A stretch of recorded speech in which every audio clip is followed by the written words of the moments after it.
Cloacina builds the best wastewater treatment plants on the market. We know that's a bold claim, but we can prove it.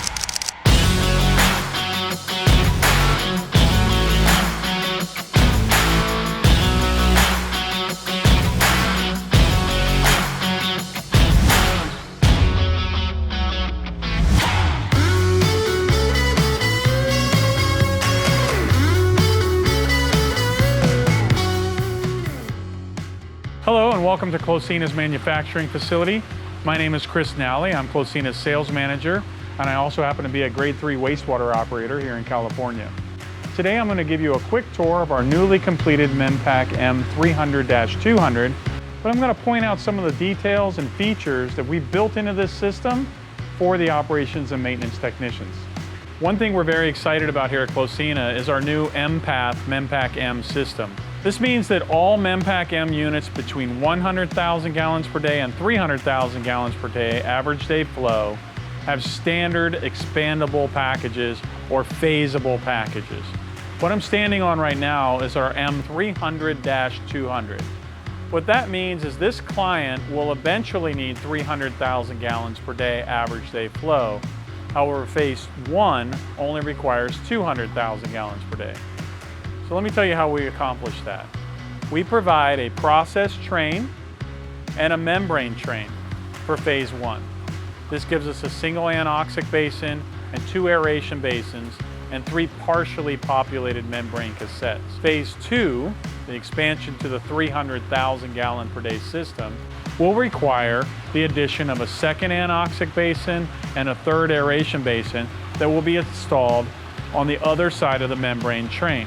The equipment supplied with phase 1 of this package takes the future expansion into consideration. The influence screen, the interconnects between the tanks, the membrane cassettes, the blowers, the permeate pumps, etc. are all specified for the future expansion. This means we can install the future increased capacity by 33% without removing the system from service. We have already included all the connection points for the future process tanks. Everything else utilizes the phase 1 process flow. This means now the system can flow down each process train and back into the membrane train like an M. We go through anoxic, aeration, and back into the membrane chamber.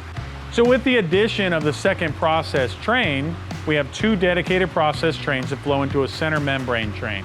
That is the Mpath design. That allows the operator to have duplicate process trains that can be isolated and meet the necessary requirements for process redundancy within the system. The operator can take one train or the other out of service for routine preventative maintenance or annual cleaning without taking the system down. And it's done very simply through the installation of a weir gate. To begin with, we have an Influent micro bar screen. This is a 695 GPM 2mm micro bar screen provided by Ortec.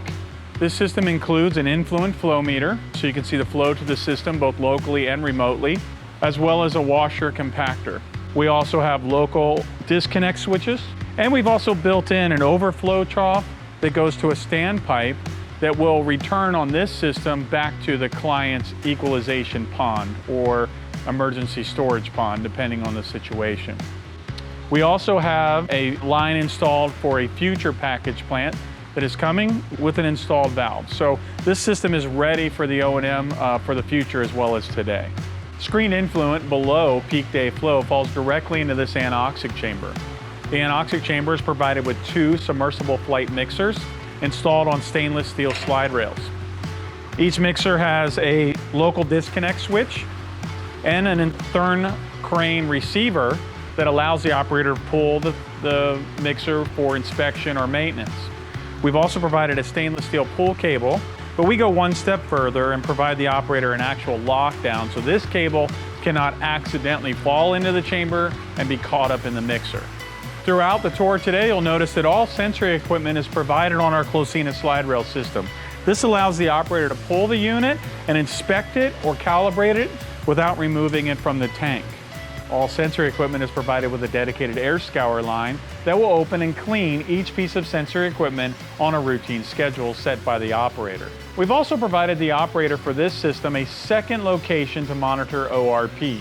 The operator can move this probe from here to the end of the chamber if he wants to ensure that he's reaching full anoxic conditions. From the anoxic process, we flow by gravity through an open trough. This is a new system that we've put in for the operations staff that allows the migration of scum and floating material, and also allows the operator to see exactly what's going on between the tanks and easily isolate the systems with a simple weir gate. To give the operator some flexibility in this system, we've included a swing zone.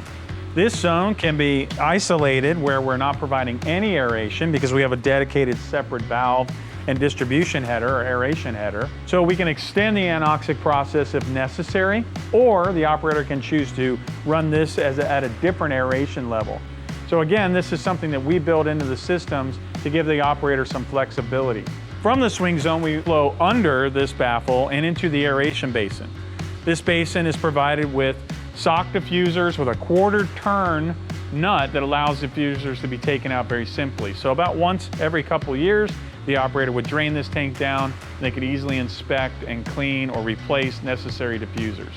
So you'll see, again, small details that only an operator would notice. Again, the DO controls are separate for this tank than from the second tank, and there are two separate blowers. So it allows the operator to really dial in the DO throughout the system. And while this is a relatively small system, it's important that effluent quality meets the operator's needs. So this allows the operator to run this basin different from the next. From aeration basin 1, we overflow again through a launder into aeration basin number 2. Aeration basin number 2, very similar. However, we have a separate DO probe and controls for this system. As I said, the operator can adjust this basin separately from the first basin, and can be programmed automatically through our SCADA system to meet certain operating parameters within each basin. We're also monitoring level within this basin just to ensure that everything is exactly where it's supposed to be and the operator can see it remotely. From aeration basin number 2, we flow through another launder into our FAS chamber. This is a big change from previous Mempac-M systems, and this is a standard now moving forward for all Mempac-M units. Our FAS system is now a submersible pump chamber where we're utilizing flight concertor pumps on this system to pump forward to dedicated membrane chambers. These pumps each have an individual flow meter so the operator can see exactly what's going on. These pumps also have built-in VFDs so the operator can set the FAS rate. It will automatically hit that level on its own. We pump two of the membrane chambers independently. That way we can monitor the pressure over the membrane cassettes. You'll also notice in the FAS chamber that we are monitoring MLSS, or mixed liquor suspended solids. This is for the purpose of wasting. This just gives the operator a remote look in on the system and provides another point of plant health, which is absolutely imperative to plant operations. So that way the operator doesn't have to take samples each day and then correct or adjust the wasting rates. We have all the same control equipment and monitoring equipment that you will find at a plant 10 times its size. Each membrane chamber has dedicated process and control equipment. This is an N+1 system, meaning that we only need 2 of the cassettes to perform peak day flow. We have a third cassette that will be operated in standby. Also included with each membrane cassette is a dedicated air relief pump. These small pumps will pull any entrained air out of the permeate header between clean in place or back flush and forward flow. Permeate from each membrane cassette flows first into this clear well chamber that is completely sealed. This chamber is utilized to store enough permeate to perform a clean in place or a back flush for each membrane cassette in series. The system also includes any necessary chemical pumps and sensory equipment so that the CIP process is fully automated. One of the first things people notice about Cloacina systems is how simplified they are. This is the only equipment skid on the package. This system is for the membrane permeate pumps and the control panel. In keeping with the simplification of our packages, our newer Mempac-M units have the membrane and aeration blowers located at the end of the tanks. This keeps the membrane equipment skid very clean and accessible and provides a completely separate and accessible location for the membrane blowers and the aeration blowers.